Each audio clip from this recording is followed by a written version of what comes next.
Thank you all for coming. While we wait for the Google Slides to load, I'll go ahead and introduce myself. My name is Mel. I actually have a master's in social psych research, and my master's thesis involved sci-fi and fantasy fans.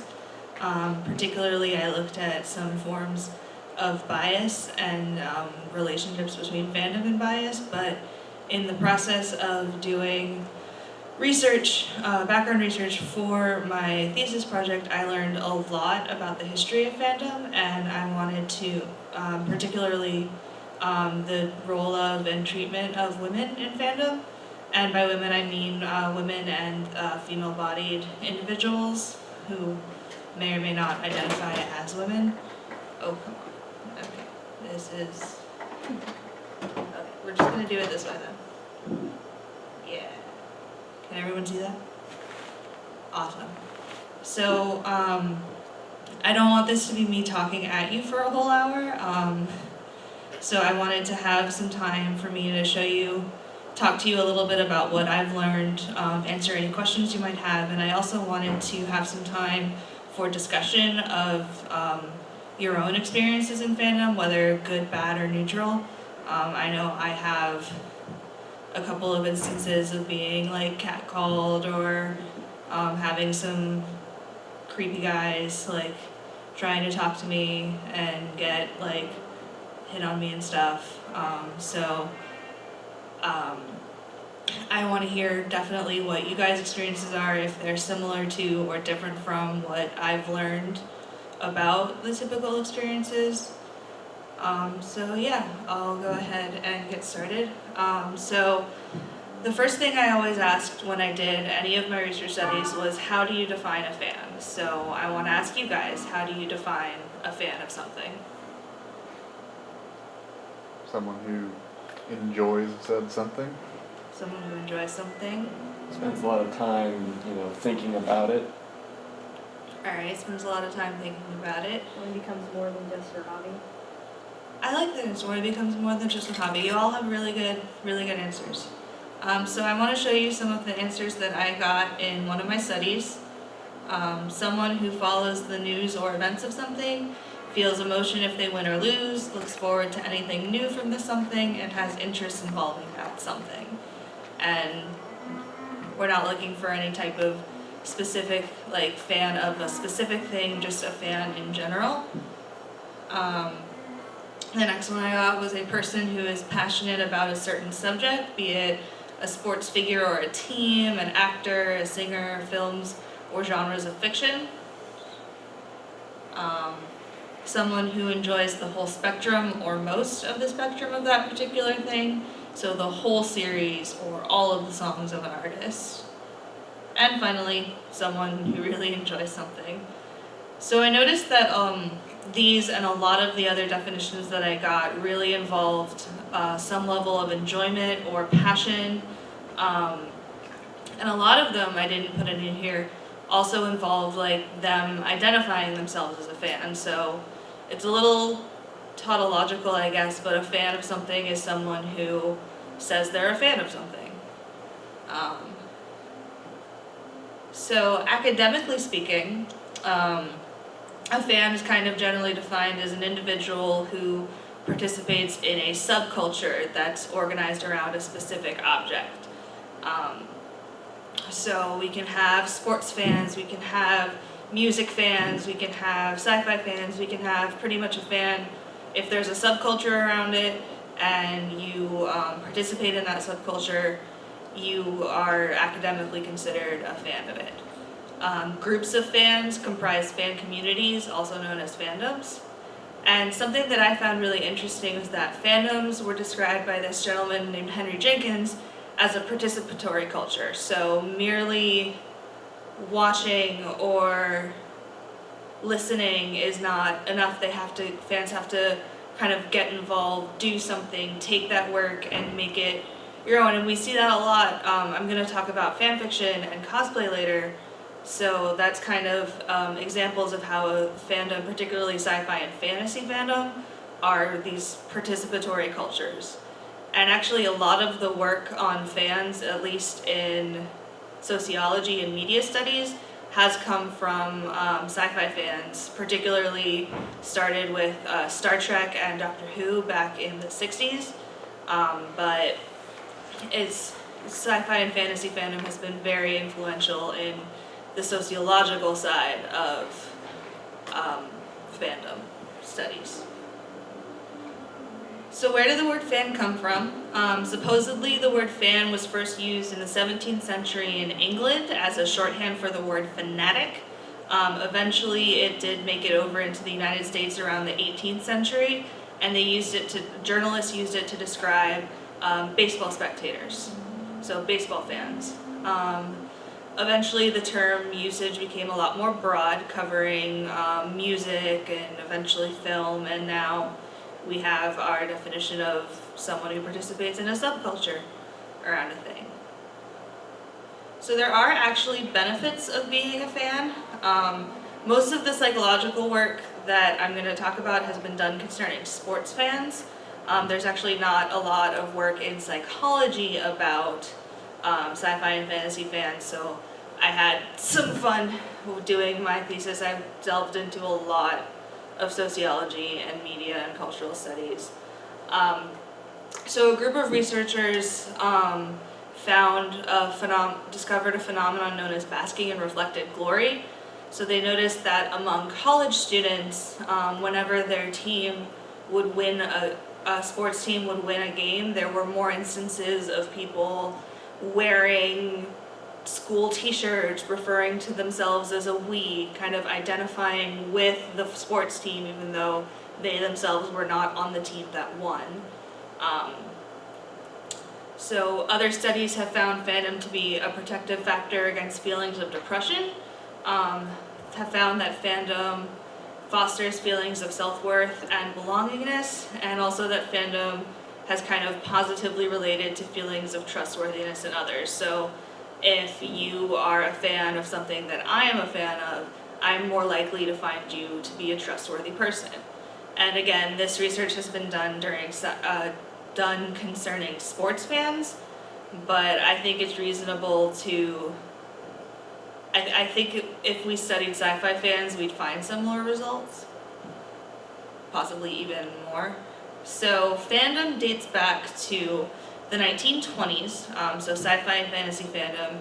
The magazine Amazing Stories, created by Hugo Gernsback, had published works, short stories, fiction stories by a lot of authors, and fans would write in letters to the editor, and the letters to the editor would be published in a discussion section. So that was the earliest known record of expressions of sci-fi and fantasy fandom, would be writing those letters and getting those letters published in the magazines. So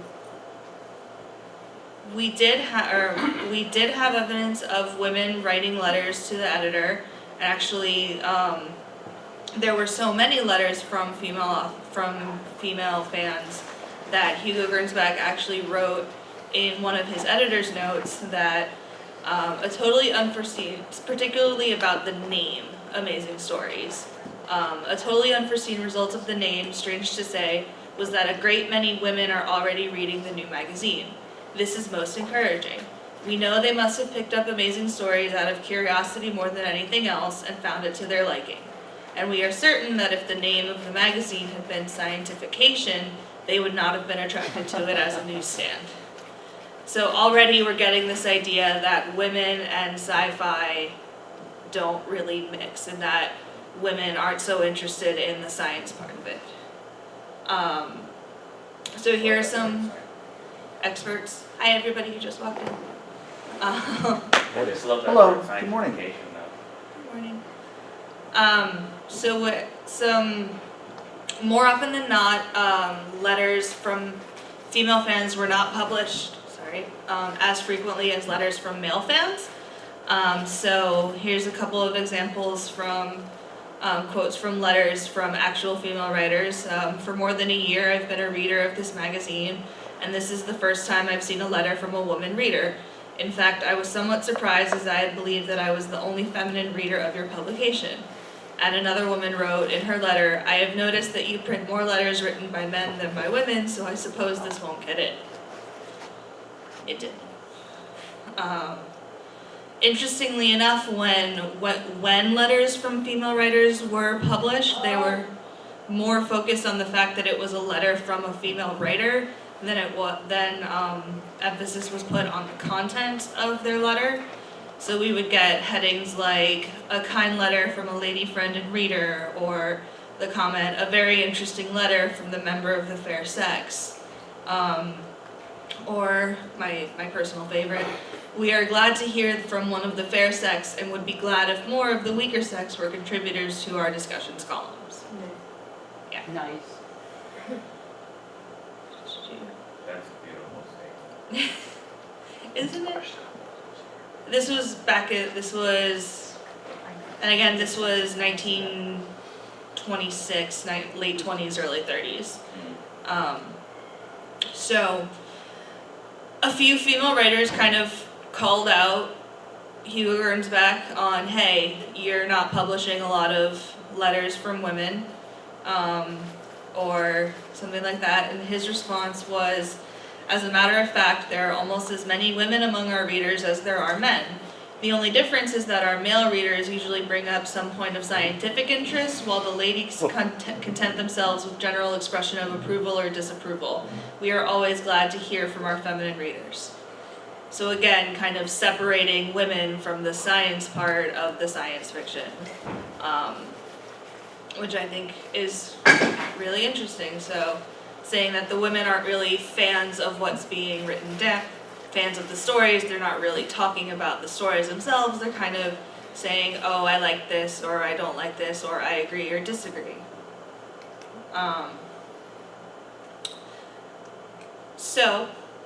Something that women actually have had a big part in is fan fiction.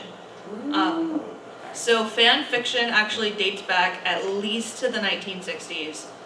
Usually with fan-produced magazines that published original stories written by authors using characters of other works. It started with sci-fi. I believe it started with Star Trek, actually. So some of the first fan fiction was Star Trek fan fiction.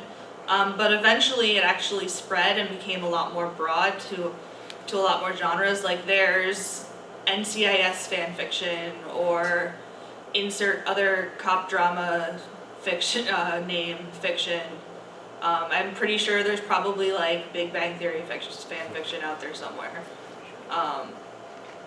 So fan fiction is actually a form of fan expression that does have mostly female authors. There are, of course, male authors, but it is a very female-driven fan practice. And it's not universally accepted in all fandoms. Like, there's often the rise of the internet has led to an increase in scorn against typically female works. And fanfiction has kind of come under scrutiny as well.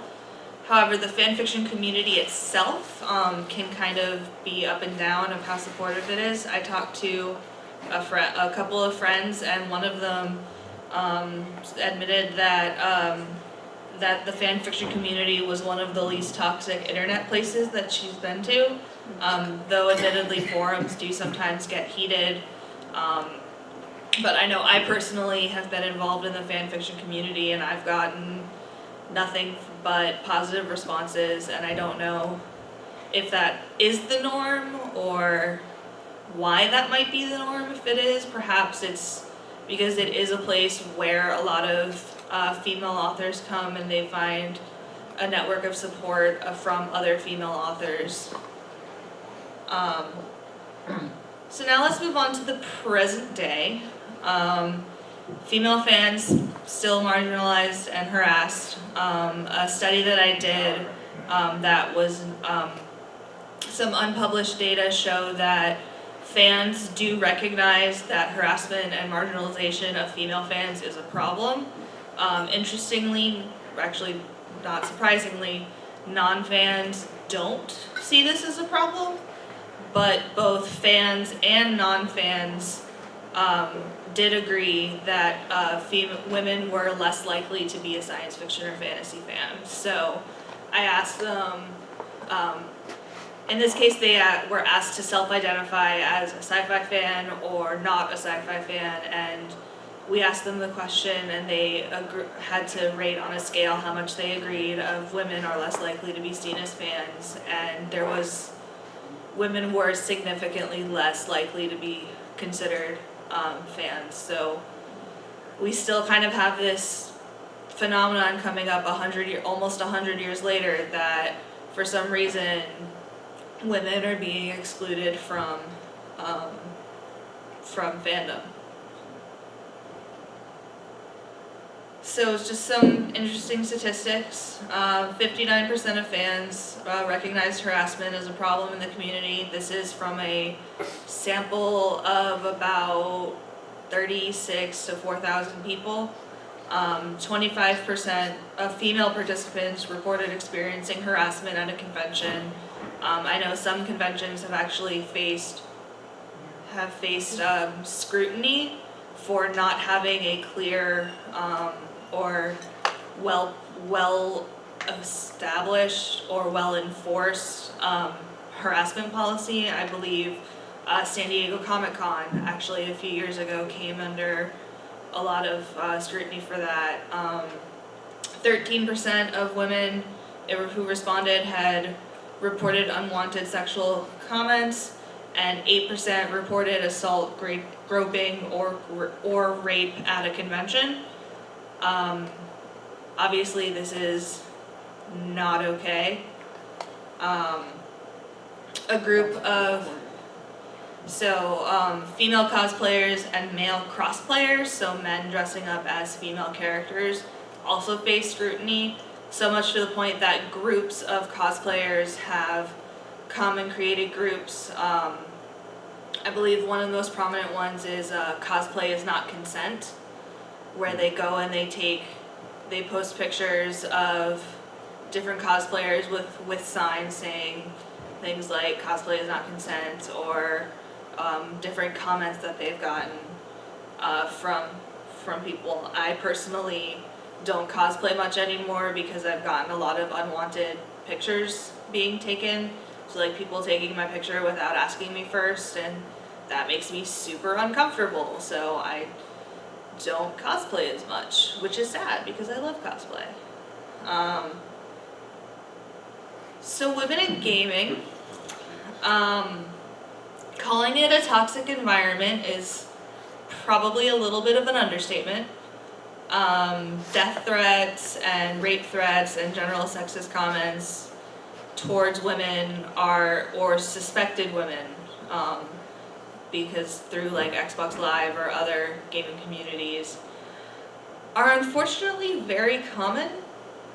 There's actually even a website called fatuglyerslutty.com that was formed by a group of women who wanted to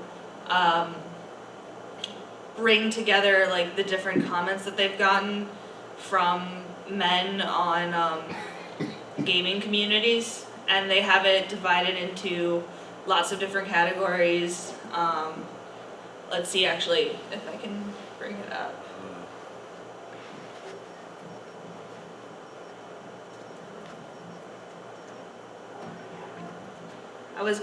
So this is the website. I was gonna post some quotes and include some examples on my slides, but a lot of them are very graphic or contain strong language and are generally not family friendly or things you want to see or read in polite conversation. But I definitely recommend checking out this website. It has some really interesting comments, just the things that people actually say. It's really interesting to see. A little sad, but also interesting. And then a few years back, I forget the exact year, a woman named Tara Brown wrote an article in Forbes called "Dear Fake Geek Girls, Please Go Away." And that article actually decried a lot of female fans, calling them fake fans saying that they were just cosplaying or pretending to be a fan to get attention from boys. Interestingly, this has led to a lot of women being told, oh yeah, you're not really fans. Again, kind of continuing this theme we've been seeing throughout fandom's history of separating women from fandom, saying, oh, they're not really fans, or they're not fans, even if they say they're fans, oh, they're not really fans, they're just trying to get attention. Also interestingly, a lot of the women who have been told that they're not fans or who have been decried as being fake fans are typically what you would be considered attractive women. So this kind of reinforces this unspoken stereotype that pretty girls can't be nerds, or if you're a really pretty girl or something that you aren't really a fan, you're just saying that you are. Another kind of way of working that is only ugly girls are nerds. I think it makes me sad.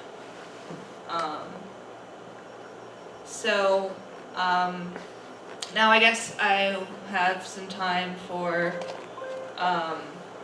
some questions, like if you guys have any questions for me, and then I would love to have some discussion about like what your experiences are, or I can share some more of my stories. I don't have a whole lot because I haven't been to a lot of conventions, but I have some. So does anybody have any questions for me? Yeah, up front. Do you know if the figures that you posted regarding sexual assault and harassment, how they vary from other conventions that aren't sci-fi or fantasy related? I do not. I've been meaning, I couldn't find that data, unfortunately, and I did not have the time or money. That study is not one that I conducted. It was conducted by Jane or Janet Aislinn, I think her name was, and she made the data available to publish. So unfortunately, I do not know what that compares to at other conventions that are not sci-fi and fantasy fan conventions. But it is something that I would definitely be interested in finding out if I could. Yeah. So you said that a lot of the research that had been done previously about fandoms was specifically on sports fandoms, which I feel like is another fandom that's seen as mostly men, and like the women who are there are just there with their husbands or their boyfriends. It'd be really interesting to see how the statistics on harassment and sexual assault and like regard towards female sports fans compares to how we see female sci-fi and fantasy fans. Oh yeah, definitely. I think it would. Something else that I found that I did not mention was that sci-fi fans themselves are kind of a disparaged group. Like sports fan, being a huge sports fan is kind of considered socially acceptable. But being like a huge Doctor Who fan, I don't want to keep using Star Trek as an example, but being a huge Star Trek fan is considered, Star Wars. or Star Wars fan is considered less socially acceptable, which the disparagement of sci-fi fantasy fans in and of itself is really interesting because sci-fi and fantasy are growing in their influence as a genre. In 2014, a majority of the films in the IMDb's top 10 or top 15 grossing films of the year could have been considered or classified sci-fi or fantasy films. So I kind of just really want to know why. Like why, if sci-fi and fantasy are so influential and are becoming more prominent in mainstream media, why are the fans still disparaged? And within that group of already disparaged individuals, why is a subset of that population being even more disparaged? I think those are some really interesting questions that I would love to figure out the answers to. But do you think it's sort of like punching down, where the whole fandom as a group is disparaged? So to feel that, like the way that bullying works, where if you are bullied, people who are bullied are more likely to become bullies. So, you know, as the larger fandom is disparaged, they find a subset of easily identifiable people to then disparage themselves. Yeah, that sounds like it could be a reason. That is definitely something that happens, and I believe there is psychological data supporting that phenomenon. I forget if it has a specific name or not, but that's probably has something to do with it. Any other questions? Yes, you in front. I mean, it's kind of, my question's kind of long-winded, but do you think that the reason for all of this, maybe not every little thing, but at least like the comments when it comes down to like commenting on other people's like game fans, do you think it's because there's not an overlap of women and men who actually interact within the same fandom, that this is a problem, so they see each other as like these weird like alien sort of thing, like they're not the same, they don't have interactions with women who are in this side or that side, or their friend bases just don't interlap at all? Do you think that's the reason we have like such a problem with this phenomenon? I think that could be part of it. Like again, kind of because we do have this history of female fans just being Over there. or they're like, okay, she likes Star Trek and I like Star Trek, but she probably likes the really cool uniforms or the general aesthetic. She isn't a fan of the science behind it or the technology, the science, yes, the science and the science fiction. How do you fix that then? Like, what would you recommend to finally get to the point of this problem and actually try to make it better? I think I'm not sure. Like, Yeah. sure. I would sort of think like wider exposure in the first place, because if the idea is, well, they're a person over there and I'm a person over here and never the twain will meet, like, Who makes the first move? well, it's I mean, It's wholly unfair, Conventions are 'cause, supposed like- to be a place where that happens. Yeah. Conventions are, but I mean, as theoretically. we've seen, it's Yeah. not working. And I think also recognizing that there's more than one way to be a fan of something, and so like you can be a Star Trek fan and I can be a Star Trek fan. We may like different things about the series. We may have different favorite characters or different favorite episodes, but we're still both fans. I think finding the commonality in experience and in enjoyment can help, and I think that the best way for that is to stop kind of discounting someone else's opinion and being willing to hear someone else's opinion. I saw a hand in the back. I think a lot of it has to do with the rise of the animosity we've seen. As the world has grown so much smaller with the World Wide Web, people feel that they have this ability to anonymously say whatever the hell they want, whether it's polite or not. And because you're like a nameless face on the other side of the screen. We didn't have these problems before. The fandom was so much smaller, it was far less mainstream, which means you have far less jerks, but also we didn't have as much anonymity. I mean, women have been involved in fandom since the start. Worldcon was run by women in the 50s. We've always been there, we've always been around, and yes, there have been problems, but it was so much smaller than what you see today.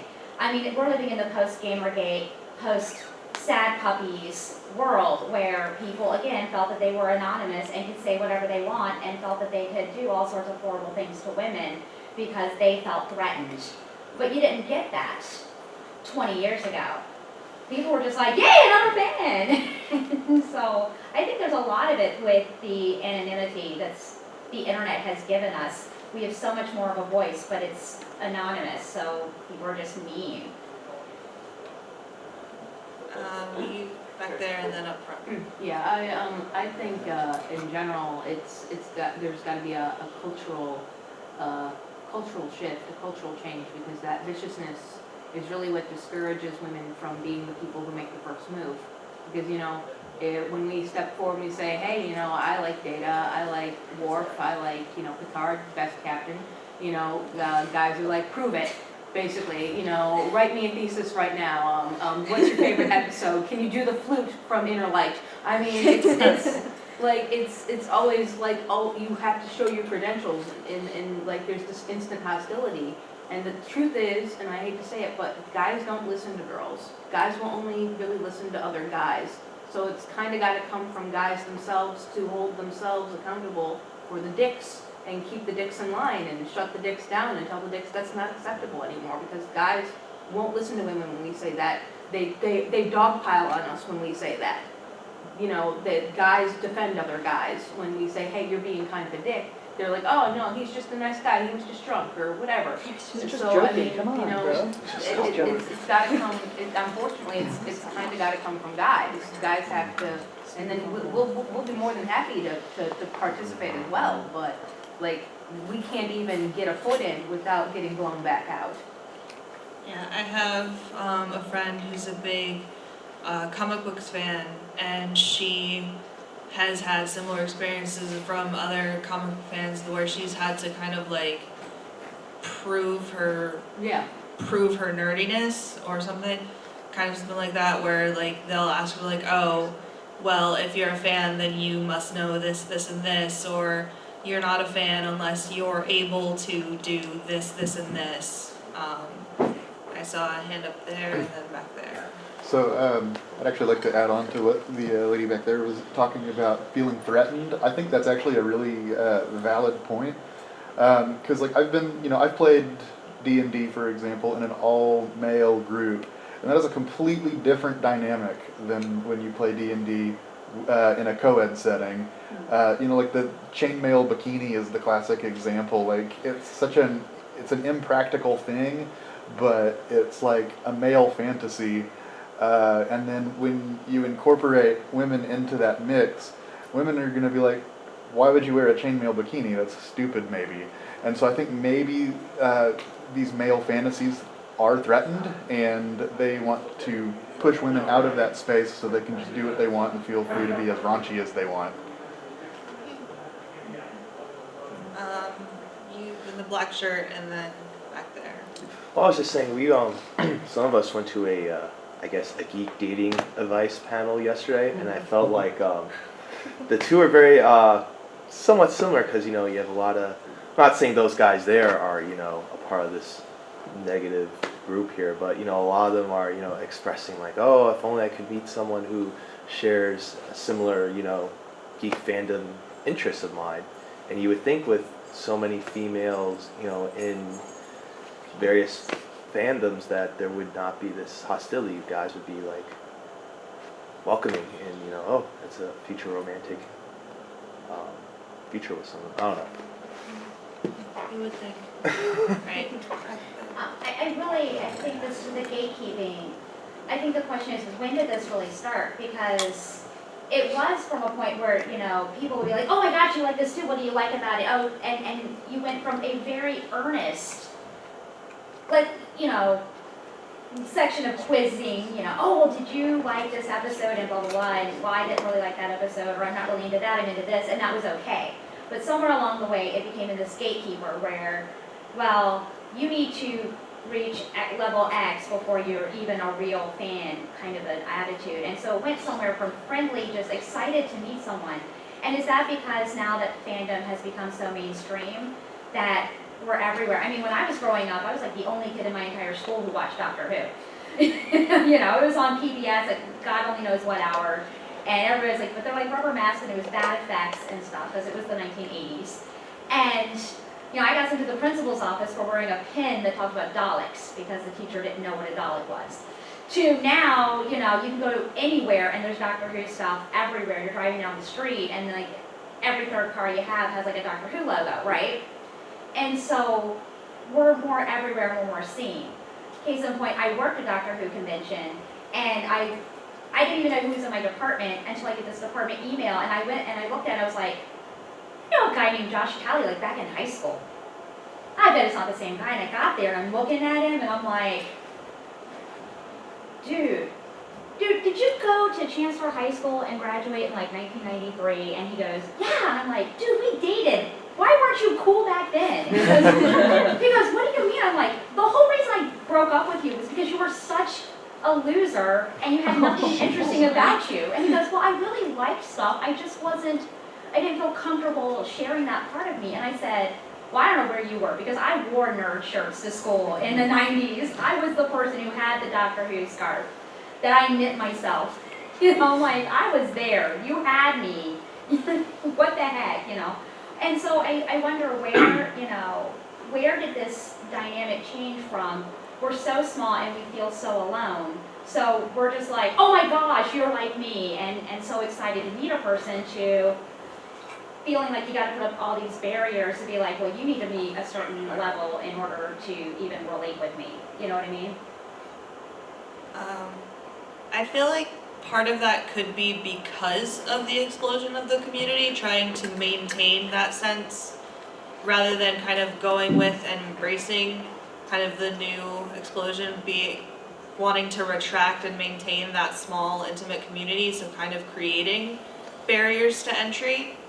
Being like, oh, okay, well, you may be a fan, but you're not as big a fan as I am, so you're not worth, like, talking to. I saw a couple more hands. You, sir, over there. Sure. So I think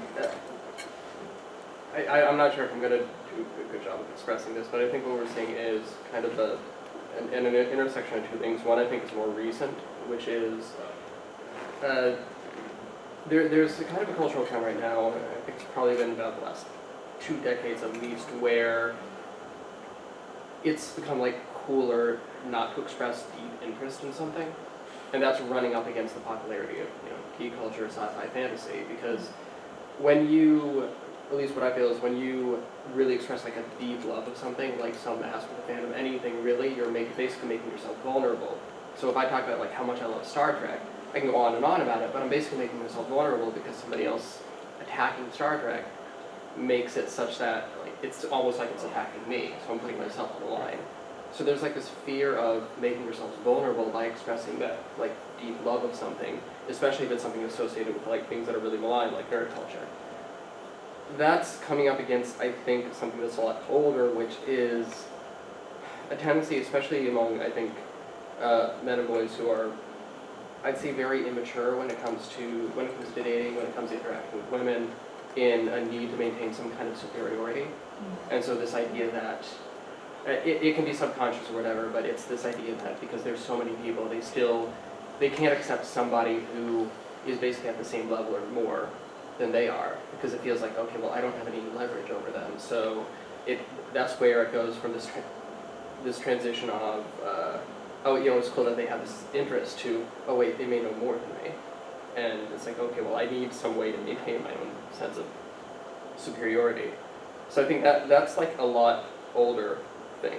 I think it's just we're seeing a different manifestation in nerd culture. And then the other is just we make ourselves vulnerable by expressing that love of something. So it's like, I guess, a kind of a way to claw back that vulnerability by either keeping everything thin or like asserting your superiority over other people. You, in the red shirt, you had your hand up? Yes. I think, as you're saying, we're mentioning a lot about this kind of a self-elitism that a lot of people tend to have, that's saying if you're not exactly on this level or on this exact set or subset within a fandom, you're not really a fan and such. And I think part of the problem is we tend to identify people more by what they like instead of them as someone who just happens to also like this instead. And I think when we get around that and we say, okay, as a guy, you say, okay, and if I see someone that says, oh, here's a girl that likes Star Trek, I'm going to phrase this something. Instead of saying, okay, here is a female Star Trek, you know, here's a female Trekkie, you know, here's a female who just happens to also like Star Trek. And remember that there's a person, and that fan is just part of who they are, and that is not their whole identity per se. Does that make sense? I think when we get across that, we can start communicating better on both sides, possibly. I think there are just different types of fans, and I hate to say like levels because that has such a negative connotation.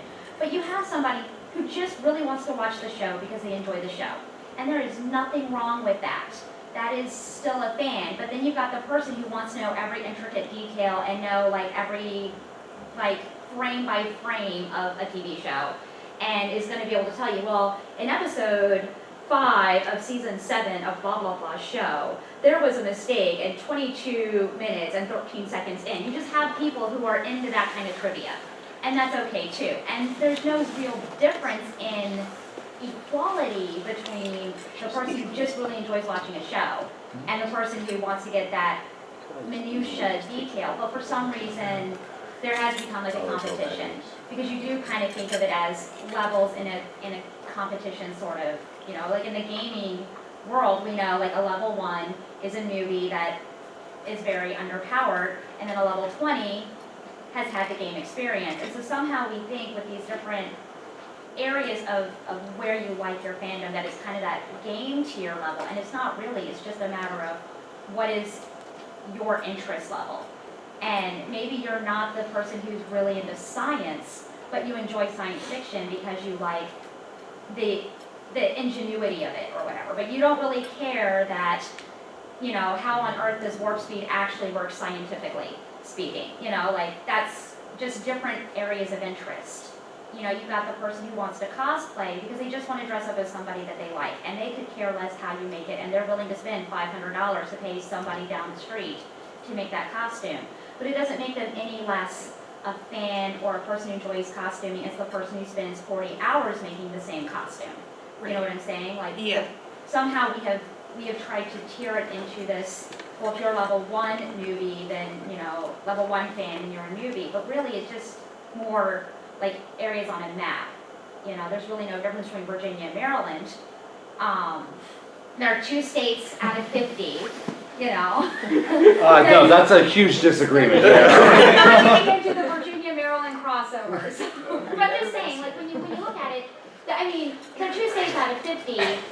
We're all Americans, you know what I'm saying? But somehow we have formed this, like, people who only like the TV show or people who want to know the minutiae, somehow they're on unequal footing, and really they just need to enjoy their fandoms. Yeah. Right, way in the back there. Hi. Yeah, I think this is more just a matter of in-grouping and out-grouping. If we're looking for a point when this whole thing might have started, it was probably around the time when gamers started to recognize ourselves as a group, as opposed to just a collection of individuals. So once you start to recognize yourself as a group, you start creating standards for what you feel the requirements to be part of the group are, and there are different levels what people think they should be and how much people care about them. So if we're looking to be more inclusive, I think we should just, people need to care less about what the requirements are. Yeah. And yeah, it's mostly just a matter of groups. You'll see in pretty much any kind of group of people that identifies themselves as such. Gentleman in the jacket.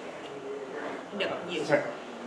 This is really quick, because I think one part of that is, if, as gamers, we could please stop disparaging people who we consider casual gamers. Because I think that's actually part of the whole, like, in-grouping, out-grouping, part of, like, asserting your superiority with the right kind of fan. Because, like, with I guess with our culture, I mean, we kind of disparage people who just like mobile games and everything. It's like, well, no, you still enjoy games, just as a different aspect. It doesn't make you better or worse. So I guess we could just work out of our own vocabulary this whole disparagement of casual gamers, and that would be one part of, like, I guess what we could do. I just, I mean, maybe I missed it, maybe I'm a little younger, but I recall this animosity on the internet having been there even in the early 90s. You know, there was a lot of the pushing out and harassment online even in the early 90s. So maybe, you know, I missed that glorious heyday of rainbows and Skittles, you know, welcomeness. I got it in a few places. It seemed like there were like some communities where they were really open and accepting, and others where they really weren't. And it really showed by like, you could tell almost that the communities that were more welcome and accepting had more female membership, and the ones that weren't started to get more and more, you know, of the sausage party, just became just all men, you know, as they pushed the women out. And I was noticing this even you know, 1998, 1999, I was seeing this, you know, in the Ultima fandom, for example, a lot of women got pushed out. But the Dragon Riders of Pern fandom was like so like tons of women, just women all over the place. It just seemed like the more accepting the community was, the more likely it would be to have women in it. And I don't think that nastiness was ever not there. I think that's kind of a glowy kind of nostalgia of what, but I don't think it was the reality. At least that wasn't what I experienced. So I just think it's been getting worser and worser as we've grown. And yeah, I think I think the in-grouping, out-grouping thing has a lot to do with it. And I think the protecting male spaces aspect of it has a lot to do with it, because it's like this is now a man space and no girls allowed, you know, the tree fording, as we call it. And I've talked too much, but I mean, that's just how I feel about it, I guess. Yeah, exactly, right? So, Yeah, it's right, my right, only it's a question, reference. my only question now, since that we've gone through pretty much like all of history or whatever, is what do women do now in the 21st century about this? About the negativity in the fandom? Do they still keep being fans? Do they stop being fans? Do you stop cosplaying, or do you just keep going even though there's like a problem? Keep going and demand change. Right. Mhm. Okay. Gentleman in the back, and then gentleman in the front. Yeah, I was just going to say that the inclusivity of a group trends towards whether it's whatever path it's currently on. So if a group is insular and they don't make an effort to become more inclusive, it's just going to continue getting more insular. Same is true in reverse. If a group is all about openness, then it is going to trend toward being more open. So it's all about the conscious effort of the group and what mindset everybody is in within it. Yeah, and I think that kind of goes back to what I said earlier about, and what the other woman said about recognizing that there are different ways of expression of fandom, and that's okay, and trying to like pick down these barriers to entry that are being built up, so that women and even occasionally other men don't have to keep, you know, proving themselves as a fan, being like, you're not, like, you can be a Lord of the Rings fan without knowing Elvish. You can be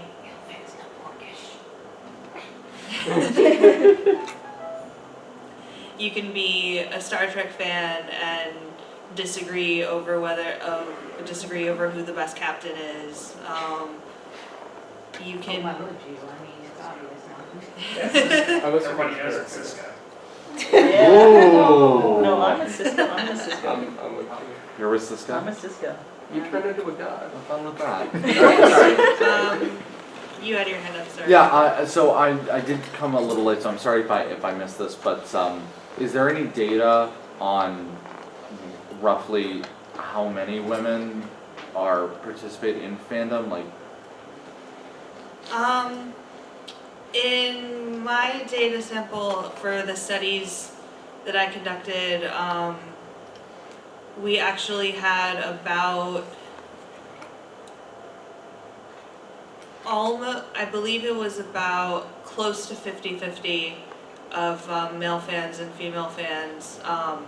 That is taking into account that we had more women in the sample because it was a psychology experiment done at a college. So And usually you have to weight your samples anyway, so. Yeah. So we had more women participants in general, but we actually did have we did studies using our participant pool, and we did studies using Amazon Mechanical Turk as well. So we had, from the MTurk samples, we had about 50-50 gender-wise, and then within the fan population, it was probably closer to 50, I can do math, 55-45 men versus women. So it was close, but there were still more male fans than female fans. Yeah. So my brother works in the video game industry, and I had a discussion with him a couple years back about like who his demographic was, and there's a big push even in these large studios like Blizzard to make games that women are comfortable playing, because you look at World of Warcraft back in its heyday and a large portion of people who play that game are women, and a very large portion is also stay-at-home moms, like people you wouldn't expect, who aren't the stereotypical gamers, who probably don't come to these conventions, but they're playing games. And same with this gentleman's point about casual gamers. We disparage casual gaming, but that's where the money is right now in the video game industry. Like that's where all these game studios are focusing, just for economic reasons. So I think that even market forces are pushing towards inclusivity, and we see this in other industries as well. Like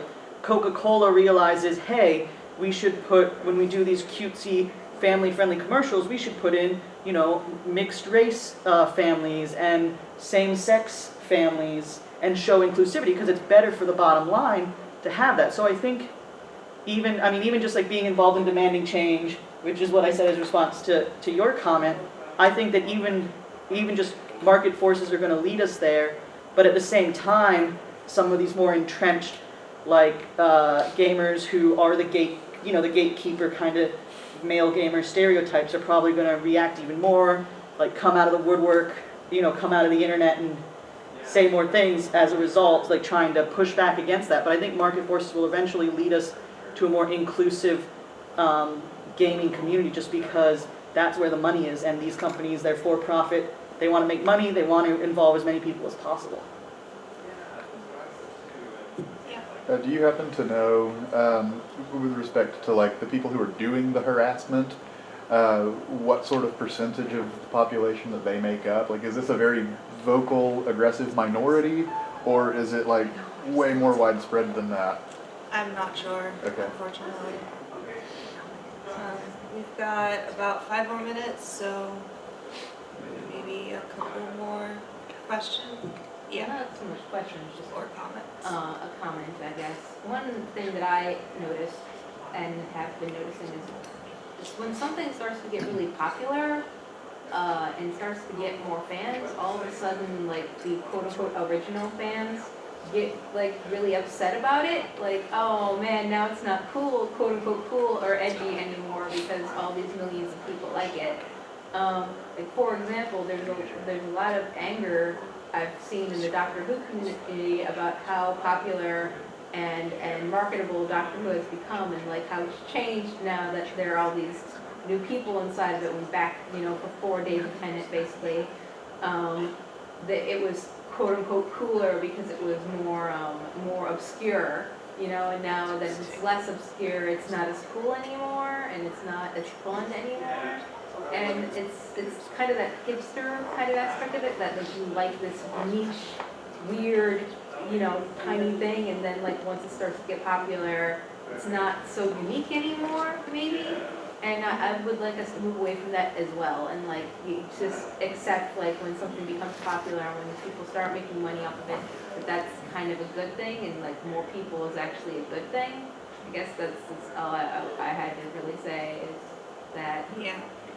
Gentleman in the red shirt. I think a lot of that takes a lot of self-introspection, looking in the mirror, because I'll be honest, when Doctor Who boom started, I found myself starting to get a bit annoyed with seeing how many people, like, from MAGFest and MAGFest themselves were showing up, it's like, it's because you kind of feel at first like something that was special to you has been kind of taken away and given out to everyone, but it takes sometimes just looking to remember, you know what, this could be a good thing though. Yeah. As you said, Yeah. so, but we have to stop sometimes, let's go, you know what, this has changed from what it used to be. Maybe it's a good change, maybe it's a bad change, but we have to accept that something sometimes does change, and it's not always how we go through it. We always want it, but we don't always have control over it, so.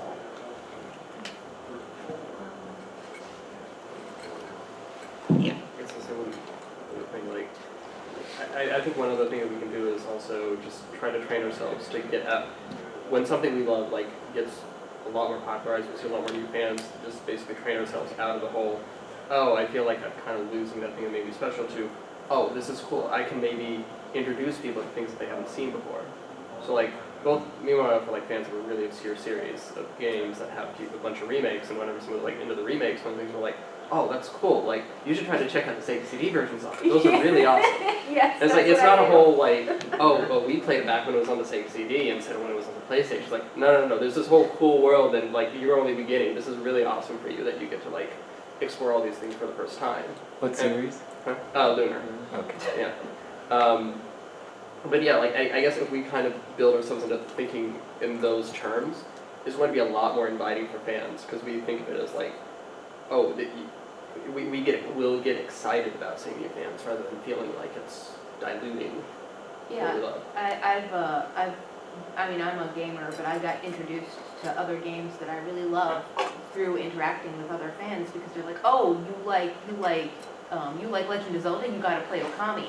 And I'm like, what's Okami? And they're like, oh boy, do I have a treat for you? And I played it and I was like, oh my god, it's the best Zelda game. Which is, I mean, it's a meme, but it's like, it is. And then I was like, honey, you gotta play Okami. And it's like, it spreads. So like when you actually embrace the person and you're like, oh, you like Legend of Zelda, and like Legend of Zelda is popular now and everybody likes Legend of Zelda, but instead of being a jerk about it, you like, try Okami, try what was it, the Beautiful Joe, try these other games that are kinda like Legend of Zelda, but not. Try Undertale. Let's just go all the way. Everyone should play Undertale. Yeah. If you haven't played Undertale already, you should. Yeah, play Undertale. But like, it's like I've been introduced to all these new games by people who have been welcoming, and it's made me a better gamer, and it's made me it's made a better fandom.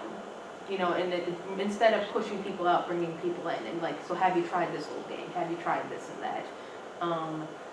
I've just been learning from Kaiser about these old adventure games, because I used to play like, Pools of Radiance and Treasures of Savage Frontier and, Eye of the Beholder and those old dungeon crawlers back in the old days. And he's like playing this thing that's so ancient, you need like Windows ME to play it. No. Windows 3.1. Yeah, and I've never even heard of this game, but it looks really fun, and so like, we can keep gaming alive, and we can even keep this old stuff alive, because that's one of the things that I fear the most about gaming is that we'll lose the old stuff, and as we keep getting more modern, and I think it's important to still remember the old stuff. We are out of time. Whoops. Thank you all for being here and for the awesome discussion, and yeah, thanks.